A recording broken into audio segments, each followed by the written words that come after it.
Glória a Deus. Quem está feliz com Jesus, diga amém. E com quem Jesus está feliz nessa manhã, também diga amém. Diminuiu esse aí, diminuiu um pouquinho. Amém. Você já deu um sorriso para a pessoa que está do seu lado aí, só enquanto eu abro o computador? E a paz do Senhor a ela, dê um sorriso bonito. Diga para ela o quanto ela é amada por Jesus. Eu sei que tem gente que não gosta de fazer isso, ficar olhando para o lado, falando com o irmão. Mas a igreja do Senhor é o povo mais lindo da terra, né? O povo mais abençoado. Sabe, queridos, é um mistério na comunhão do corpo. É um mistério quando a gente, como assembleia, né? Como o corpo de Jesus corporativo se reúne para adorar a Deus. É algo extraordinário acontece, e a palavra do Senhor diz que aí é a geografia, é o zip code, é o endereço da bênção de Deus. Quão bom e quão suave é que os irmãos vivem em união, porque é nesse lugar onde Deus ordena a sua bênção. É nesse lugar, hoje aqui, 90 Hinckley Road, que Deus ordena a bênção dele. Por quê? Porque os irmãos estão reunidos como um só corpo, sabe? Pessoas sendo aceitas na igreja, crianças sendo apresentadas ao Senhor, louvores sendo declarados ao nome de Jesus, a palavra sendo declarada. Então Deus é esse lugar que Ele escolhe para endereçar a sua bênção. Então você está num lugar tremendo, muito abençoado, no melhor lugar onde você poderia estar nessa manhã gelada de neve. Glória a Deus pela neve, né, irmãos? 3 améns, glória a Deus. Mas queria agradecer ao pastor Marcelo, pastor Exalio, meus pastores amados, por essa igreja, né? E porque ontem estivemos aqui por 12 horas, um altar de 12 horas, das 9 da manhã até as 9 da noite. Quero também agradecer a todo o pessoal do staff da Rise, que estiveram aqui firmes e fortes, a todos os adoradores, né, os músicos, os cantores dessa casa, levitas, que estiveram aqui, firme e forte até o fim. Glória a Deus pela vida. Você vai aplaudir o Senhor pelos levitas dessa casa, irmãos? Glória a Deus. Eles ficaram aqui firme e fortes, Fiquei sabendo que ficaram até meia-noite, acabou às 9, mas eles ficaram até meia-noite aqui, sabe? E isso não pode ser fabricado. Sabe, um negócio desse não pode ser fabricado, mas a gente entende que é uma cultura que precisa ser cultivada, preservada. E o pastor falou, vamos continuar no assunto, vamos continuar falando das paixões do coração de Deus. Então ontem nós estivemos aqui por 12 horas, imagina. E a gente estava falando sobre 12 paixões do coração de Deus, porque só cabia 12 dentro de 12 horas. Mas se pudéssemos, nós ficaríamos aqui 365 dias falando das paixões do coração de Deus. Aquilo que explicitamente na palavra do Senhor está dizendo que Deus ama, sabe? Que Deus é apaixonado, que Deus, sabe, tem o seu coração ardendo por isso. E é interessante que essa expressão, o que arde no coração de Deus, o que Deus ama, ela também deve queimar no nosso coração. Então não sei se você está anotando nessa manhã, ou você está gravando, sabe? Já ouvi dizer que é melhor você ter um lápis pequeno do que uma cabeça grande, porque o lápis pequeno você anota, um celular hoje, né? E você também pode, né, nesse estudo de hoje eu vou discorrer assim bem rápido, porque foram 12 horas, imagina, eu tenho provavelmente 30 minutos para falar, mas você pode escanear aquele QR Code, vou dar 1 minuto para você escanear, e você vai ter acesso a todo o conteúdo, todo o material daquilo que nós abordamos ontem, e vamos falar um pouco hoje, tá? Sobre as paixões do coração de Deus. Sabe, o coração de Deus, ele está incendiado, ele arde em paixões, em amor por coisas que explicitamente Ele fala na sua palavra. E nós, como seus filhos, criados à sua imagem e semelhança, nós também precisamos que essas paixões, esses desejos de Deus também ardam em nosso coração. Se nós fomos feitos aos moldes do Senhor, a sua imagem, a sua semelhança, nós precisamos entender, como igreja que quer avançar em 2025 e irá avançar, amém? Como essa igreja que vai avançar, nós precisamos entender que se tem algo que arde no coração de Deus, precisa arder no meu coração também.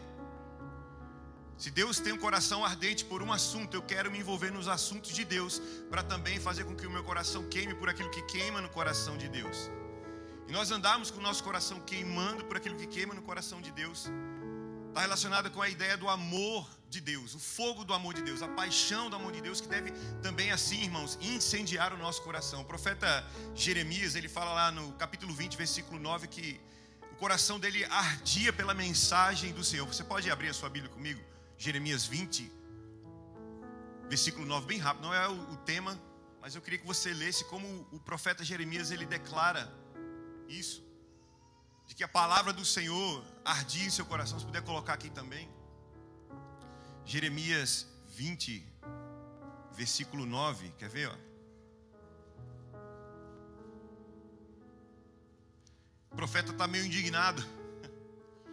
E ele diz assim: olha, mas se digo que nunca mais mencionarei o Senhor, nem falarei em seu nome. Ele disse assim: se eu hoje falar que nunca mais vou mencionar o Senhor, nem falar no nome dele. Olha o que ele diz o seguinte, vírgula: sua palavra arde como fogo em meu coração, é fogo em meus ossos. Ele disse: eu estou cansado de tentar contê-la, é impossível. Cara, se você tem uma palavra, algo que arde no teu coração, Jeremias está dizendo assim: é impossível manter isso comigo, eu preciso declarar, eu preciso anunciar. E nós vamos olhar para a Bíblia e vamos ver que existem assuntos que Deus está envolvido e que seu coração arde e queima por eles. Nós precisamos, como aqueles que seguem a Cristo, como aqueles que foram feitos imagem e semelhança de Deus, nós precisamos também que essas paixões, esses desejos do coração de Deus também ardam em nosso coração. Amém? E esse é a nossa missão, a nossa jornada nessa manhã aqui. Amém? Então eu queria também pedir a você que se preparasse, que você tivesse, nos momentos que nós estivemos aqui meditando, você abrisse seu coração. Abrisse teu coração para o Espírito Santo e orasse. Eu queria que você de fato fizesse isso nesse momento, curvasse sua cabeça e orasse ao Espírito Santo. Esse é o momento dele, esse é o ministério do Espírito Santo. Esse momento que vivemos, o Espírito Santo, ele habita em nós. Jesus está à destra do Pai. O Pai está nos céus, mas o Espírito Santo de Deus, o Consolador, ele habita em nós, aqueles que aceitam Jesus, aqueles que recebem a Cristo. A promessa que o penhor do Senhor é o Espírito Santo em nós. Então curve a sua cabeça e diga assim: Senhor, eu quero que o Senhor me revele aquilo que arde em teu coração. As paixões do teu coração, Pai, eu quero que elas ardam em meu coração.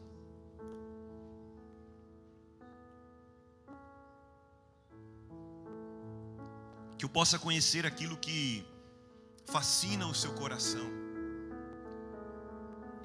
O que é, Deus, que fascina o Senhor? O que é que o Senhor ama? Nós queremos conhecer as paixões do teu coração, Senhor. O Deus que nos criou. E a tua palavra diz que o Senhor sente zelo, o Senhor tem ciúme de coisas diferentes. E nós queremos também sentir zelo por aquilo que arde no seu coração, para que nesse ano de 2025 nós possamos estar completamente alinhados com teu coração, Pai. Pai, que os desejos de conquistas, as nossas ambições para 2025, todas elas estejam alinhadas com teu coração, seja ela como família, como relacionamentos, como empresas, como indivíduos, Senhor. Nós queremos alinhar o nosso coração ao seu. Nós queremos fazer essa pergunta nessa manhã ao Senhor: o que é que o Senhor ama? Faça essa pergunta a Deus, pelo Espírito Santo. Diga: o que é que o Senhor ama? Me revela, Senhor. Me revela aquilo que o Senhor gosta. Eu também quero amar, eu também quero gostar disso. Eu quero amar tudo o que Deus ama. Amém, queridos? Aquilo que a Bíblia diz explicitamente que Deus ama, que Deus é apaixonado, nós também devemos nos identificar em coração. Sabe, a palavra paixão, a etimologia da palavra, a raiz da palavra no grego é passio ou patir, que significa sofrer. Por isso a paixão de Cristo, porque é o sofrimento de Cristo com desejo ardente de se entregar pela sua noiva, pela sua igreja, pelo seu povo. João 3,16 vai dizer que Deus ama o mundo de tal maneira que Ele dá o seu Filho, o único Filho, seu Filho unigênito, para que todo aquele que nele crê não venha perecer, mas tenha vida eterna em Deus. E esse é o sofrimento, essa é a paixão de Jesus. Esse é o seu patir, esse é o seu passio, a sua paixão. Sabe, Ele se entrega. E no grego, a palavra pathos fala que a paixão é um desejo ardente. Quem aqui já esteve apaixonado ou está apaixonado? Nossa, gente, pelo amor de Deus. Eu estou apaixonado por essa mulher ali, ó, a mais linda do mundo. 20 anos depois, mais apaixonado. E a paixão é um sentimento que consome você. Não é ou não é? tira você da sua zona de conforto. Sabe, a paixão, ela faz você pagar mico. Sim ou não? Ela faz você fazer estripulias, exageros às vezes. Ela te leva a lugares e você fala, cara, como é que eu cheguei até aqui? O que é que eu estou fazendo por uma paixão? E se Deus é um Deus, nesse sentido, apaixonado a ponto de sofrer, nós também precisamos identificar o nosso coração com o coração de Deus e nos apaixonar por aquilo que Ele ama. Porque se nós somos criados à imagem de Deus, nós somos criados para amar tudo o que Deus ama. Eu começo perguntando, se você tivesse que tomar um café com Deus, imagina se hoje, pela manhã, antes de você vir para a igreja, você tivesse a oportunidade de sentar com Deus e tomar um café com Deus.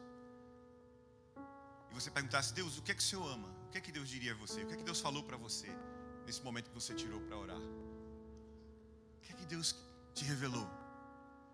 Sabe, enquanto nós estávamos preparando o que aconteceu ontem aqui, né, nos 12 horas, e eu acho interessante porque Deus se move dessa maneira. Nós estamos nos 12 dias de consagração e primícias para os 12 meses do ano, e tivemos aqui por 12 horas. Então 12 mais 12 mais 12 dá 36, 9 fora 12. E é tudo 12, e como Deus trabalha no 12.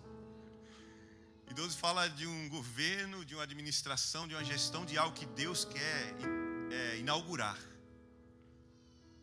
Olha que tremendo. 12 são as tribos de Israel. 12 foram os discípulos. Sabe, 12 fala de um governo apostólico. 12 fala de algo que Deus entrusts, que Deus encarrega a um grupo de pessoas ou um governo na terra para concordar com o que Deus está fazendo no céu. Então todas as vezes que Deus quer se mover na terra, Ele procura um conselho apostólico, Ele procura um grupo de gente para fazer o que Ele quer fazer naquela determinada região, naquele determinado lugar. Então quando Deus quer fazer algo novo na região, Ele levanta um conselho apostólico. Sabe o que Deus faz? Ele estabelece aí uma igreja, para que essa igreja, ela se abra, ela se adeque aos desejos do coração de Deus, e Deus possa realizar tudo o que Ele quer fazer naquela região. Por isso que o ministério de plantação de igrejas é muito importante, porque quando a igreja é plantada no lugar, Deus fala, agora ali está um conector, onde eu posso conectar a minha vontade, o que eu quero fazer, ali naquele ambiente, naquele lugar. Amém? Você está entendendo o que eu estou dizendo?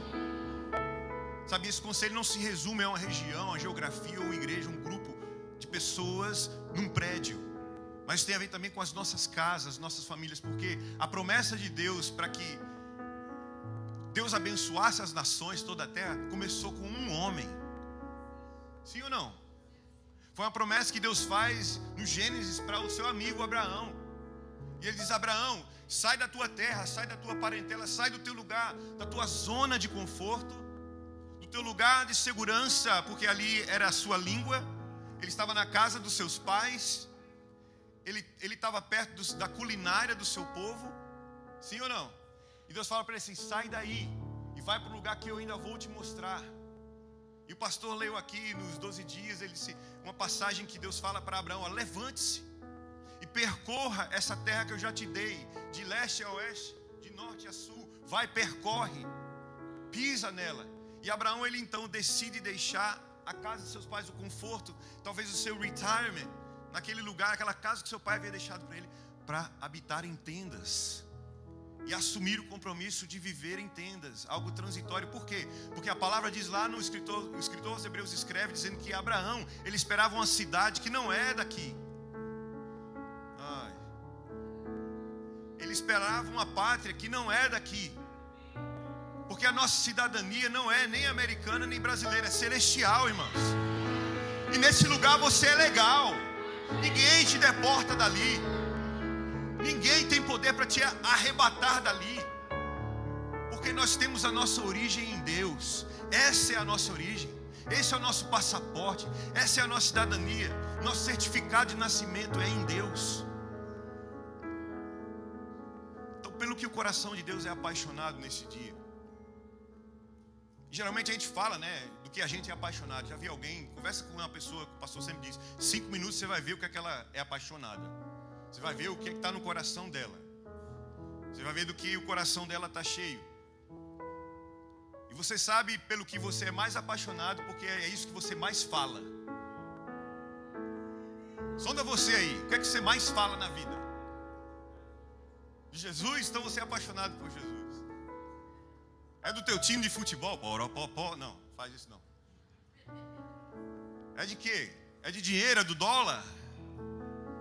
É da mais nova estratégia para ficar milionário? Para ficar rico?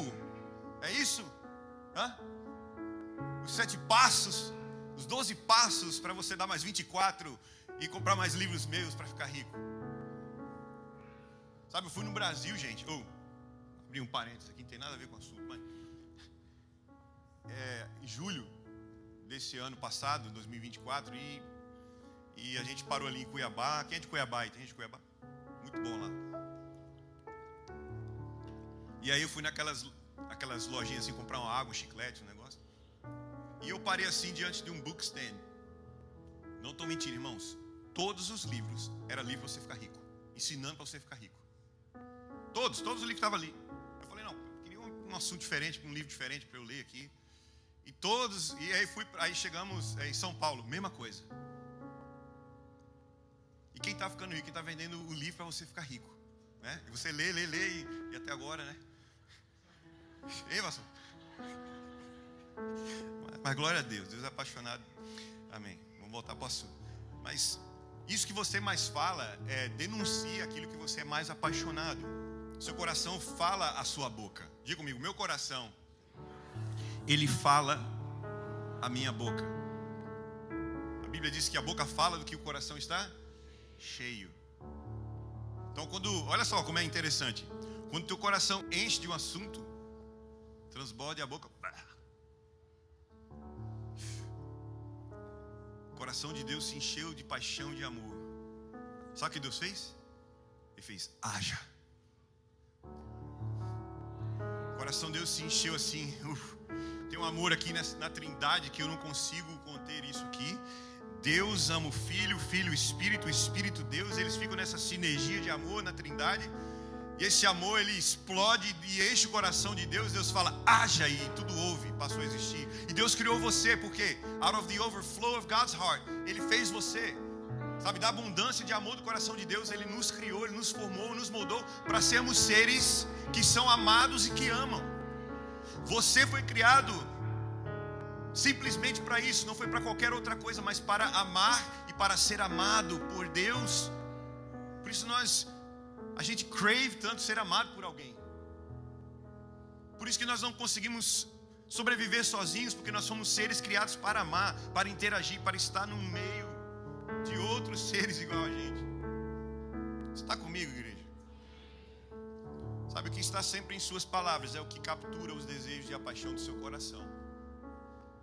O que está sempre nas suas redes sociais talvez seja o que você mais esteja apaixonado, o que você mais posta.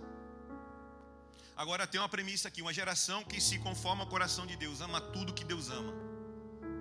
Vou repetir, uma geração que se conforma ao coração de Deus, tem a forma do coração de Deus, ela ama tudo o que Deus ama. Vamos abrir a Bíblia lá em Tiago, capítulo 4, verso 1, por favor.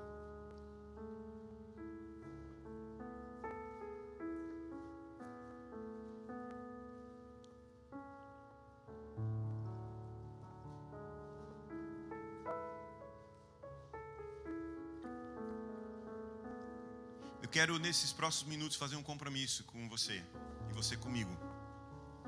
Pelo menos por esse tempo aqui. Não tem muito o que você fazer também, que o microfone vocês estão ouvindo. Mas não vai embora, fica aí.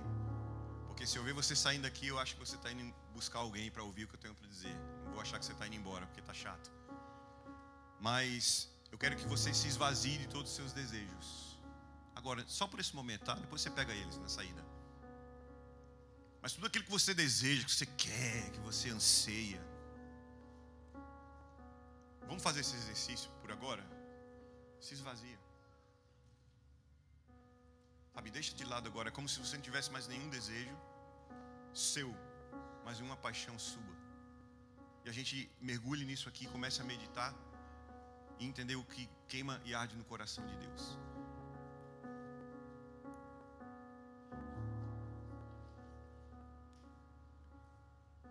Sabe, Tiago capítulo 4, verso 1 diz assim. É uma pergunta que ele vai fazer. De onde vêm as guerras e as contendas que há entre vocês não vem das paixões que guerreiam dentro de vocês?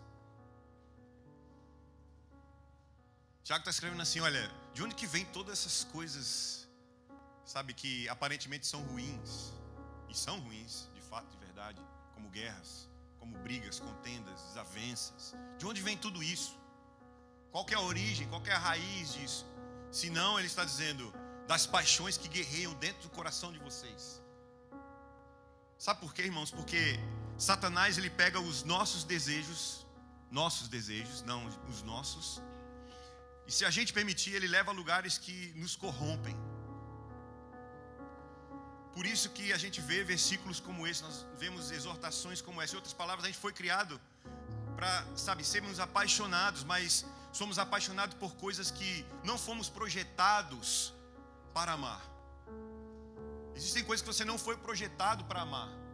E quando o teu coração se enche de paixão por isso, você se corrompe. Existem coisas que o Senhor não te projetou para viver daquela maneira. Sabe, como uma paixão de se autossatisfazer, de sempre estar querendo o seu próprio bem, a sua própria satisfação. Seres humanos são assim, querer o seu próprio bem, querer a sua autossatisfação imediata. E o inimigo, ele sabe disso, ele é um estudioso da personalidade humana. E ele sabe que nós somos imediatistas, a gente quer a satisfação agora. Ele sabe que a gente quer o resultado, é agora que a gente quer. E o que é que ele faz? Ele corrompe esses desejos e essas paixões, e isso acaba, nos destruindo. Por isso que Tiago está escrevendo, de onde vêm as guerras? De onde vêm as pragas? De onde vêm as contendas, as desavenças, dissensões, as crises familiares? Se não das paixões que estão dentro do nosso coração, que nós não fomos projetados para amar. Mas eu creio que nessa manhã Deus vai restaurar as paixões do nosso coração, amém? Você crê nisso comigo? Você crê nisso comigo? Que você vai sair daqui mais apaixonado por aquilo que Deus ama, aquilo que queima no coração de Deus, amém? Então isso acontece porque nós desejamos coisas que não fomos projetados para desejar. Por isso vem as guerras e todas essas coisas que eu falei. Nossa alma, ela se corrompe quando nós amamos algo que não fomos criados para amar. Agora, se você quiser ver o que você foi criado para amar, você tem que ver o modelo perfeito de coração. Se você quer entender o que você foi projetado para amar, você tem que olhar um modelo perfeito de um coração. Modelo perfeito, molde perfeito. E quem é que tem esse coração perfeito? Jesus. É isso, é Deus.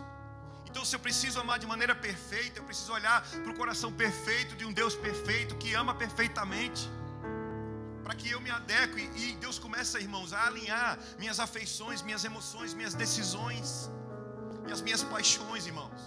E tudo que eu decidi a partir desse lugar não vai me corromper mais, mas vai gerar vida em mim, através de mim, para as pessoas a quem são endereçados o meu amor. Vocês estão entendendo? Sabe, Deus é Ele que tem um coração perfeito. Ele é o protótipo do qual o seu coração foi criado, de acordo com Gênesis capítulo 1, versículo 26. O Senhor diz, façamos o homem à nossa imagem e à nossa semelhança. Sabe, você tem tudo que você precisa, todo o aparato, o equipamento que você precisa para amar como Deus ama. Só que isso foi perdido no Éden. Houve a queda e o Senhor mandou o seu Filho, o único, unigênito de Deus, para nos mostrar o que é amar, para nos ensinar o que é amar o nosso inimigo, sabe, para orar por aqueles que nos perseguem. Ele nos criou para amar as coisas que Ele ama, sabe, mas tem várias profecias, não dá para ler todas, mas tem uma profecia em Daniel que diz que nos últimos dias nós estamos no fim dos dias. Isso é fato, você gostando, concordando ou não, nós estamos no fim dos dias. E a palavra de Deus diz, há várias profecias, mas Daniel diz que Deus vai levantar líderes com corações alinhados com seu coração. Vou repetir, Deus levantará líderes. Eu estou falando líder, você precisa de um título para ser um líder. Não. Se você é um pai, você é um líder. Se você é um professor, você é um líder. Você é um líder. Primeira pessoa que você tem que liderar, que é mais difícil, você. E Deus diz assim, no fim dos dias eu vou levantar líderes alinhados com o meu coração. Eu quero ser uma dessas pessoas, para que possa guiar muitos ao coração de Deus. Ele levantará homens e mulheres que amam o que Ele ama. Sabe, quando as pessoas olharem para essas pessoas, elas vão descobrir os desejos de Deus. Eles vão olhar para esses líderes e vão dizer: cara, Deus deseja isso, eu quero isso também, eu quero essa vida, eu quero essa plenitude, eu quero essa alegria que você tem. E eles precisam ver em nós os desejos de Deus sendo manifestos. Eu acho que você vai ser um desses. Eu acho que vocês vão ser um desses. Eu acho que a IPR vai ser uma dessas igrejas, onde Deus vai levantar líderes conforme o seu coração, que desejam o que Deus deseja, que amam o que Deus ama. E você vai gostar demais na parte do fim, o que isso gera e acarreta para nós. Eu acho que é o que você está esperando, mas eu vou deixar você curioso. Existe uma profecia, vamos ler Jeremias 3, versículo 14 e 15.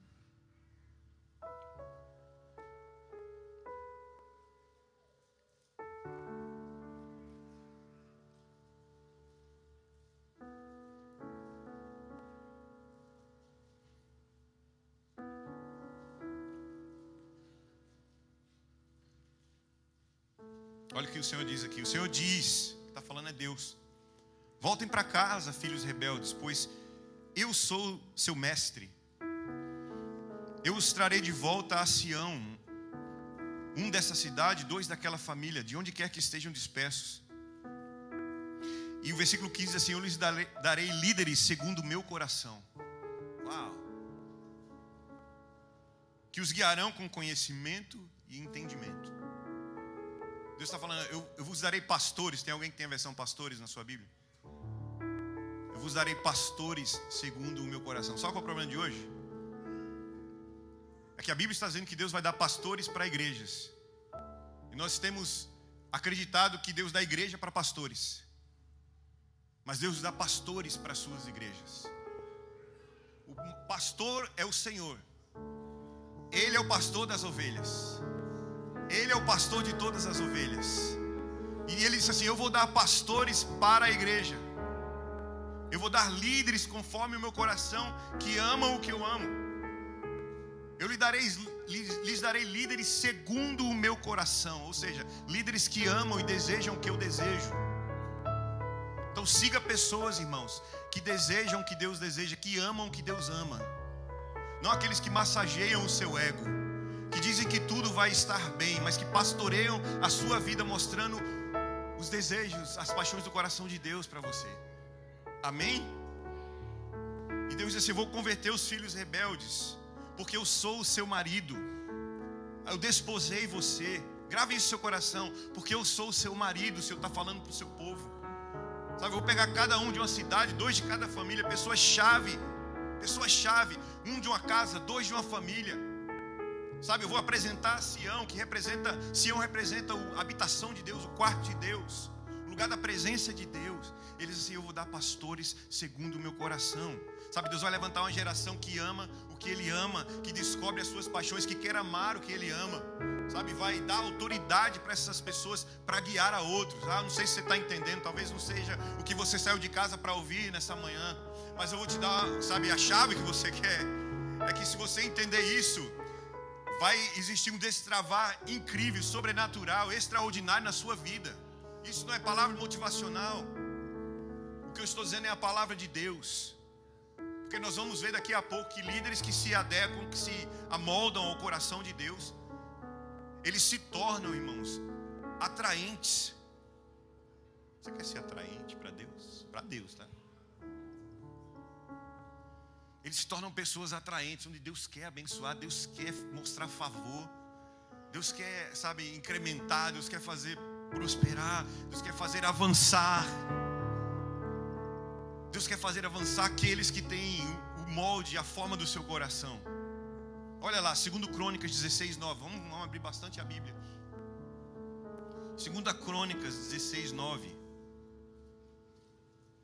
Eu amo esse texto. É um dos textos prediletos. É um dos textos que eu mais gosto na palavra de Deus. Êxodo 16, 9.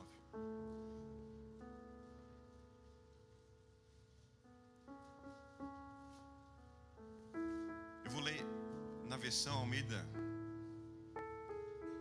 revista e corrigida. Depois a gente vai para uma outra versão, mas porque tem a ver com o que eu quero dizer.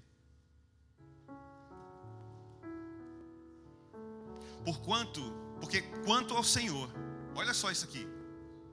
Porque quanto ao Senhor, os seus olhos passam por toda a terra. Deus nesse momento está fazendo um scanner na terra.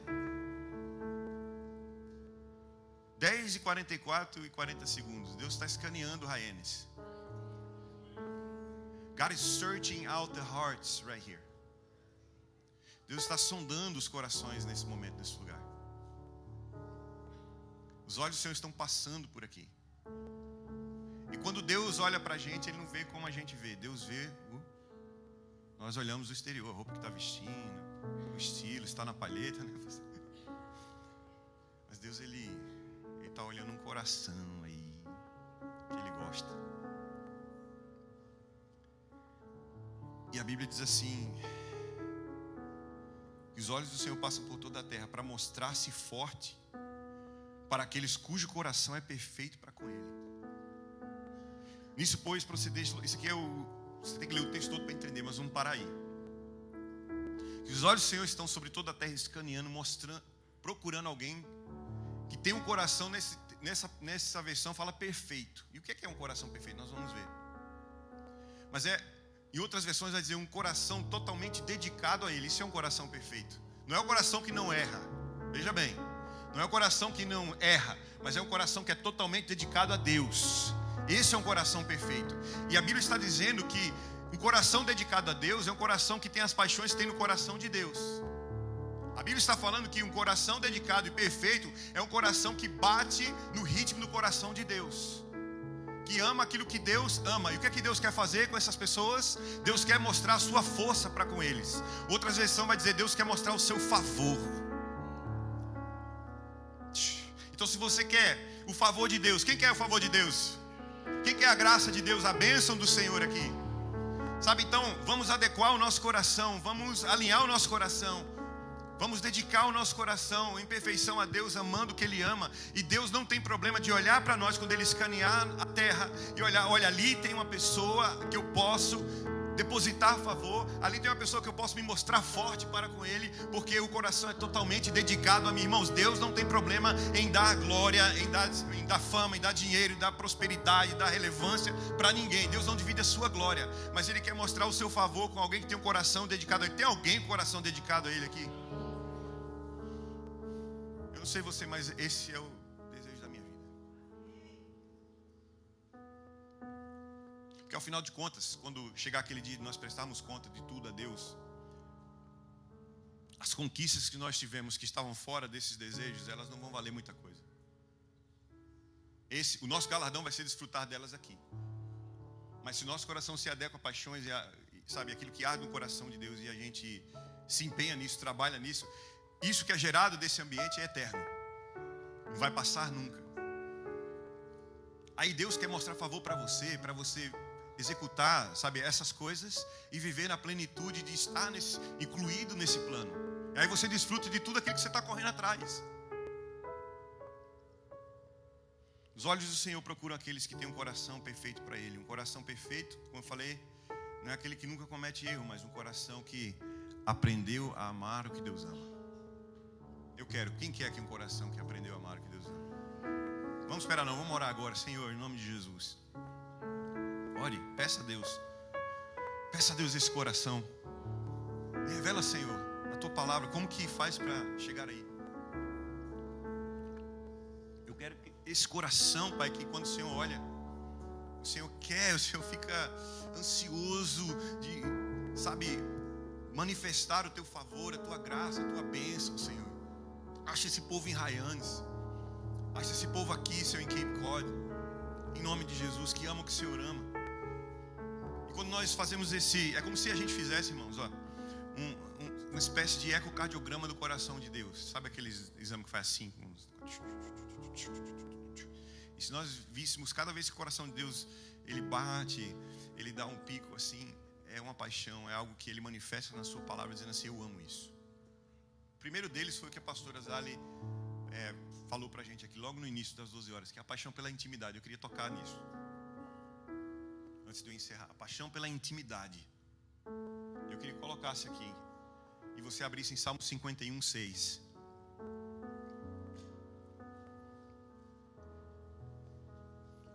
E a paixão pela intimidade, eu vou tentar assim resumir, mas ele tem a ver com um amor maduro. Então guarde isso. A intimidade tem a ver com um amor maduro. E olha o que diz lá em Salmo 51, versículo 6. Consegue colocar aí? Salmo 51, 6. Eis que te comprazes, na verdade, no íntimo, e no recôndito me fazes conhecer a sabedoria. Versão bem, né? Minha versão ela é mais simples. Diz que Deus ama a verdade no secreto, e no oculto, no íntimo, Ele faz conhecer a sabedoria. Então a sabedoria que nós precisamos para diariamente ter que lidar com a vida, ela vem no lugar de intimidade e no secreto. Porque é nesse lugar que Deus, Ele revela a verdade. Sabe, se você fosse perguntar para Davi, né, esse é um exemplo muito bacana. Se fosse perguntar para Davi, onde que você aprendeu a ser um governante de sucesso? Como que você aprendeu política exterior, relações públicas? Porque Davi, ele conversava com reis. Davi, ele tratava acordos. Davi, ele articulava, tratados. E você perguntasse para Davi, como que você aprendeu isso? Você foi para Harvard University? Acho que ele ficaria calado. A Bíblia também diz que Davi, ele era um homem que ele fabricava os seus próprios instrumentos. Que ele era um exímio músico. Ele era um excelente músico. E talvez você possa perguntar, Davi, você foi para onde? Para Berklee College of Music, em Boston? Para aprender a fabricar um instrumento, tocar ele e master ele. Ele não só fabricava o instrumento, ele fabricava, ele tocava, ele era o melhor naquele instrumento. E Deus o enchia de graça, unção, para quando ele tocar, espíritos fugirem das pessoas. No caso de Saul, espíritos que vinham para atormentar o rei Saul. Davi tocava sua harpa e os demônios iam embora. Uau, irmãos. E aí você pode perguntar para Davi várias coisas. Onde você aprendeu isso, isso, aquilo? Ele falou, não. Ele escreveu o Salmo 51, 6. Ele diz, não aprendi no íntimo, na intimidade com Deus. Deus me revelou sabedoria. Sabe, às vezes você está buscando estratégias em tantos lugares e Deus está só te chamando assim, eu amo a intimidade. Eis que amas a verdade no secreto. Deus ama o lugar secreto. Deus ama o íntimo. Por isso foi tão bom a pastora ter trazido ontem. Porque eu conheço, caminhamos. Deus ama a intimidade, é uma pessoa que ama a intimidade. E quando a pessoa ama a intimidade é nítido. Dá para você pôr uma maquiagem. A intimidade, ela faz isso com você. E Davi, ele sabia, porque era a sabedoria sendo revelada a Davi. E eu estava falando para a pastora e confessando o meu pecado. Falei das vezes que Deus nos chamou o secreto, Deus nos chamou a intimidade. E a gente estava assim, eu estou com sono. Hoje não. Sabe, igual, hoje não. E Deus querendo revelar o próximo passo, a próxima ideia, aonde Ele quer nos levar. E você está orando, Deus! E você jejua e busca. Aí você liga para um profeta. E Deus está dizendo, não. É só você ir para o lugar secreto. Eu já tenho todo o blueprint. Perguntar, Davi, onde que você estudou arquitetura e engenharia? Ele disse, não. Eu fui para o lugar secreto. Deus me mostrou como seria o templo. Deus me deu os blueprints. Deus me deu o projeto. Deus me fez, um economista exímio para eu juntar os recursos e meu filho construir exatamente aquilo que eu recebi de Deus no lugar íntimo, no secreto. A palavra diz que Moisés, ele sobe o monte, ele vai a um lugar em busca do Senhor e lá ele recebe, irmãos, todos os detalhes do tabernáculo. Você já viu ali a descrição do tabernáculo que é? Existem coisas que Deus quer revelar, mas nos mínimos detalhes. Mas a gente não está, disposto a ir para esse lugar de intimidade, de secreto. E dizer assim, pode falar, Jesus, pode falar. Eu vou anotar tudo. E às vezes você vai buscar em outros lugares E Deus está dizendo, vem para o secreto, que eu quero te mostrar, sabe, eu quero te revelar. E Davi amava a intimidade, Davi amava a congregação, ele amava a casa do Senhor, Davi amava os perdidos, sabe. Ele diz sobre a salvação do Senhor, que os perdidos ouvirão a nova canção e voltarão e temerão o Senhor. Ele escreveu isso. Ele amava tudo que Deus ama, irmão. Você vai ver daqui a pouco. Davi amou as nações. A Isabel falou sobre a paixão pelas nações. Davi amava as nações. Olha o que ele diz lá em Salmos 86, 9. Vamos abrir?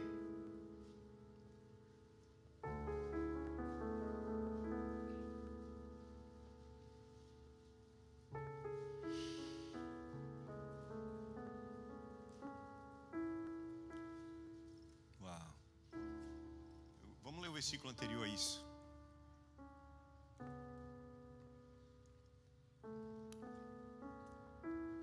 Davi está reconhecendo aqui, versículo 8: entre os deuses não há semelhante a ti, Senhor. E ele diz assim: nem há obras como as tuas. Aí no versículo 9 ele diz: todas as nações que fizeste virão e se prostrarão perante a tua face, Senhor, e glorificarão o teu nome, porque tu és grande e operas maravilhas, só tu és Deus. Aí ele diz assim: ensina-me, Senhor, o teu caminho. Eu digo o seguinte, cara, isso aqui é fantástico, como diz o outro, fantárdigo, que fará toda a minha vontade. Davi cometeu erro, sim ou não? Mas Deus está falando, Ele vai fazer toda a minha vontade. Porque, de novo, um coração perfeito não é o que comete erros. O coração perfeito não é aquele que comete erros. Mas o que é um coração perfeito? Nós falamos aqui. Um coração dedicado. Davi, ele não racionalizava o pecado. Quando ele errava, ele caía, pequei. Se eu não ele dizia assim, olha, ele era um rei, ele tinha riquezas, posses, influência. Só quando ele peca, ele diz assim: Senhor, não retire de mim o teu espírito. Eu posso perder tudo, posso perder o reino. Leva o reino, leva a coroa, leva o trono, leva a relevância, sabe? Leva a posição, leva o título, mas não, o teu espírito não retire de mim o teu espírito, mas renova dentro de mim um espírito reto, voluntário, inabalável. Tem misericórdia de mim, ó Deus.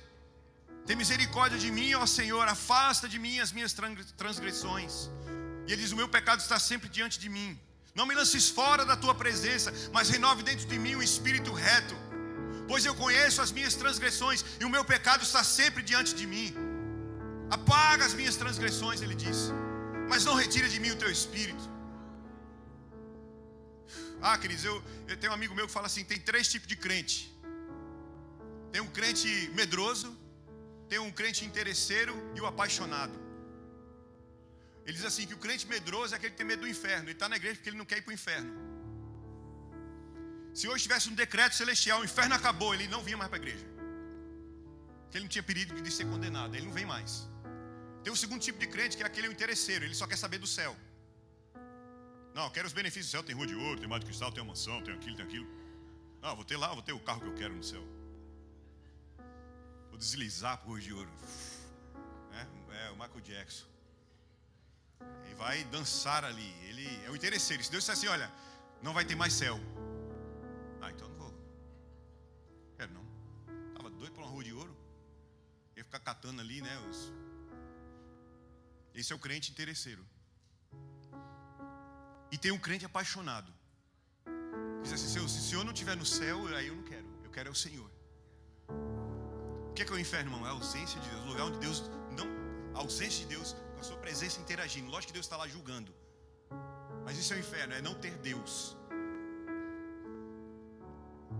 Sabe, Abraão, ele foi atrás de uma terra que ele não conhecia, percorreu por caminhos que ele nem sabia onde estava indo, porque ele viu uma cidade que era superior, onde Deus estava lá. Ezequiel vai dizer que o endereço dessa cidade, o nome dessa cidade é Deus está no meio dela.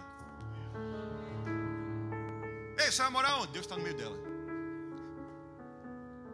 Você mora onde? Não, Deus está no meio dela, é o nome da minha cidade. Por isso que eu moro lá. Mas lá é muito frio. Não, mas Deus está lá. Lá na Flórida é mais quente. Não, mas aqui Deus está no meio dela, eu vou ficar ali. Estou falando demais, né?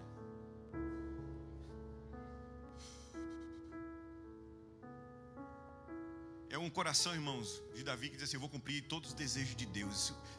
Deus fala assim, Ele vai cumprir toda a minha vontade. Davi, he set his life on a journey to fulfill every God's desire. Ele colocou a sua vida numa jornada assim, eu vou cumprir tudo que Deus deseja, meu irmão. Você imagina um cara desse. Deus vira para ele assim, Davi, quem disse que eu pedi tempo? Mas porque tu falou, eu gostei. Deus fala assim, acaso eu habito em prédios construídos por mão de homens? Mas como foi você que inventou esse negócio, Davi? Sabe, Davi não esperava Deus falar, ele ia no coração de Deus e pegava o segredo. Ele ia no coração de Deus e descobriu o que Deus gostava. E o amor maduro, ele faz isso. Eu quero encerrar com isso, porque não vai dar tempo de falar nenhuma outra paixão. Você estuda em casa, está tudo aí. Mas o amor maduro, ele faz isso. Porque quando o amor é maduro, você tem as suas paixões e a outra pessoa tem as paixões dela. Quando a Isabelle começou a namorar, né? A gente começou o nosso relacionamento, ela tinha as coisas que ela gostava. E eu tenho as coisas que eu gosto. Por exemplo, eu gosto de filme que dá medo. Eu gosto de documentário chato, de coisas que ela fala, isso é muito chato, mas você vai assistir isso antes de dormir? Como que a gente dorme depois disso, né? E ela está certa. Como você dorme depois de ver uma tragédia, né? Eu vi um artigo que dizia assim, se você ouvir 5 minutos de notícia ruim, sua imunidade baixa por 5 horas. Ela falou, como que a gente vai dormir depois da X aí que tu colocou pra gente ver? Então assim, eu tinha as minhas paixões, ela dela. Sabe, eu gosto de música. Eu me lembro quando a gente casou, primeiro eu trazia o baixo e a caixa de som para dentro do meu quarto. Ela querendo dormir. Eu gosto de dormir, gosto também, mas ela gostava na época muito mais que eu. E eu gostava muito mais de baixo do que dormir nessa época, madrugada. Ela sabe que ela me força para dormir cedo. E eu ficava lá, meia-noite querendo dormir. Ela, para com esse negócio. Então o amor, quando é imaduro, não é que ela tem, sabe, as preferências, eu tenho as minhas. Mas à medida que o amor vai progredindo, que o amor vai amadurecendo, você começa a gostar do que o outro gosta. Por exemplo, ela gosta de um filme que chora, você chora quando você assiste. Umas novelas turcas. Aí quando você vê, você está chorando também. Você gosta também de novela turca? Então, aí quando você vê, você está chorando, cara. Eu escondo assim, às vezes eu saio, vou pegar água. Ela não, volta aqui e vestir, eu vou pausar. Pausa aí que eu já volto. Um negócio que eu odeio, eu odiava, não gostava disso. Mas é porque quando o amor amadurece, irmãos, você vai aprendendo a amar, a se deleitar, sabe, no que o outro gosta. E você vai aprendendo a se adequar àquela paixão. E de repente aquilo se torna relevante para você também. Aquilo se torna interessante para você também. Ela ainda vai gostar de filme que dá medo. Ela não chegou lá. Eu gosto, eu sou meio estranho. Mas você começa, o amor maduro, à medida que ele amadurece, ele vai querendo satisfazer o outro. Não se torna mais a respeito se ele gosta daquilo, não. A questão é que ele quer estar junto. Faz uma pipoca, aí a gente senta. Então não é nem o que está acontecendo ali, é aquele lugar, é aquele ambiente que a gente gerou para compartilhar. Vocês estão entendendo? Fica de pé para a gente ir encerrando aqui juntos. Por favor, obrigado. Então o amor imaduro, cada um ama uma coisa diferente. Mas quando o amor amadurece, acontece um negócio com você morre. Quando o seu amor amadurece, aí você morre. Porque você se nega. Você morre para as suas próprias paixões, porque você quer amar o que o outro ama. E talvez o nosso desafio nessa manhã, como igreja, como povo de Deus, é: Senhor, eu quero morrer para as minhas próprias paixões. Eu quero sair daqui amando o que o Senhor ama, porque eu sei que se eu fizer isso, eu vou ter um coração que é perfeito, um coração dedicado ao Senhor. E aí não vai me faltar o favor, a graça, a provisão, a bênção, a prosperidade. Eu vou ser totalmente cuidado pelo Senhor, sabe, amparado por esse amor. Eu vou estar mergulhado nisso tudo que Davi entendeu. Eu vou começar a amar, sabe, o que o Senhor ama. E eu aprendo também que o amor maduro, ele não é um amor egoísta. Porque tem pessoas que amam a igreja. Uma das paixões do coração de Deus é o amor pela igreja. Mas Israel não. Tem pessoas que amam, por exemplo, a intimidade. Mas os perdidos, não, isso aí é coisa para o pastor Daniel. Mas quando você, irmãos, amadurece em amor, você não escolhe o que você ama. Você está completamente comprometido em amar aquilo que o O alvo do seu amor ama. Sabe, o amor egoísta, ele é assim. E aí que Tiago escreve lá no capítulo 4. Por isso, por causa dessas paixões deslocadas e egoístas, é que há contendas no corpo. Porque ele gosta de uma coisa, eu gosto do louvor assim. Ah, mas a ceia tem que ser assim. Mas o culto tem que começar essa hora. Porque eu estou pensando na... Você está entendendo? Mas quando nós começamos a compartilhar, o amor, ele maduro, ele não é egoísta. Esse amor que queima e arde segundo o coração de Deus, ele não é dessa maneira. E quando nós começamos a amar, é uma caminhada progressiva. Nós vamos aprendendo a amar também o reino de Deus, na sua volta. Nós começamos a amar o fato de que Jesus voltará para reinar sobre a terra, para reinar sobre Jerusalém. Nós entendemos que Deus ama Israel, por quê? Porque Jesus, ele é o nosso Messias. E Messias é uma ideia judaica. Jesus nasceu em Israel, foi concebido pelo Espírito Santo em Israel. Ele cresceu como um menino judeu, como um homem judeu, amadureceu, tinha uma profissão totalmente de judeu. Jesus, ele exerceu o seu ministério em Israel, todo o seu ministério. Seus discípulos eram todos judeus. Jesus inicialmente fala para um crowd, para uma audiência judaica. Eu vim para os da casa de Israel. Veio para os seus, mas os seus não receberam. Aí Jesus morre em Israel. A Bíblia diz que Jesus ressuscita em Israel. E guess what? Que Jesus vai voltar para Israel. Na sua segunda vinda, Jesus vem para Israel. Porque Deus deu uma promessa a Davi. Em Salmos 89, eu leio rápido para você. Deus deu uma promessa aos seus amigos. Deus fez uma promessa ao seu povo.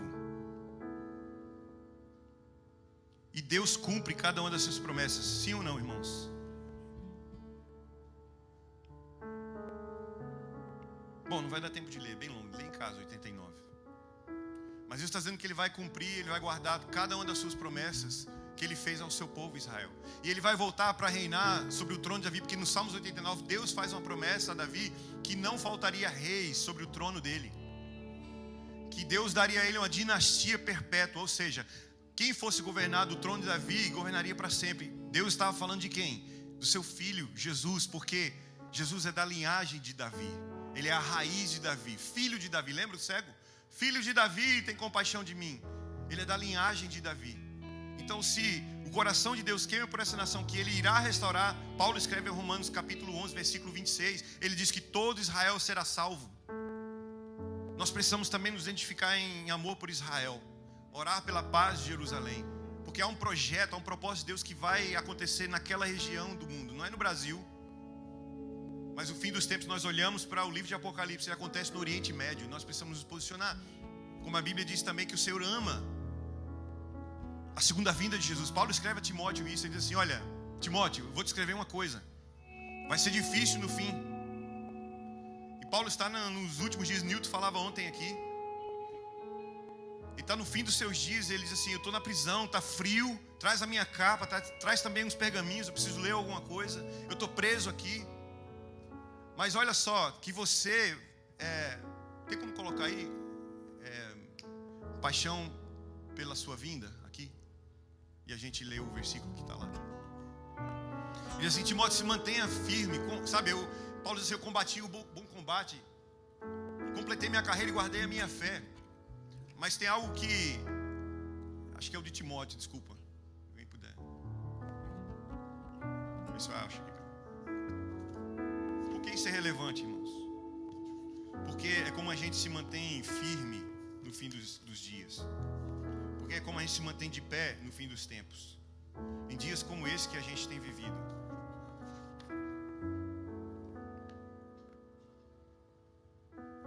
É aguardando a vinda do Senhor. E Paulo diz assim, que para aqueles que aguardam a sua vinda, diz que há uma coroa, e a coroa de justiça, para aqueles que aguardam a vinda do Senhor. E é essa esperança que Jesus vai voltar, olhe para mim, essa esperança que Jesus vai voltar, que nos mantém firmes. Paulo escreve a ti, diz que essa é a nossa bendita esperança. E Tiago vai escrever também que aquele que tem essa esperança em si, João, ele vai escrever aí nas suas epístolas, aquele que tem a esperança de ver Cristo voltar, da sua vinda, ele santifica-se. Então que nessa manhã a gente possa buscar, sabe, cada uma dessas paixões do coração de Deus, sabe, nos moldar a ela. Peço a você que feche seus olhos e ore enquanto nós adoramos. Talvez eu vou fazer um convite para você.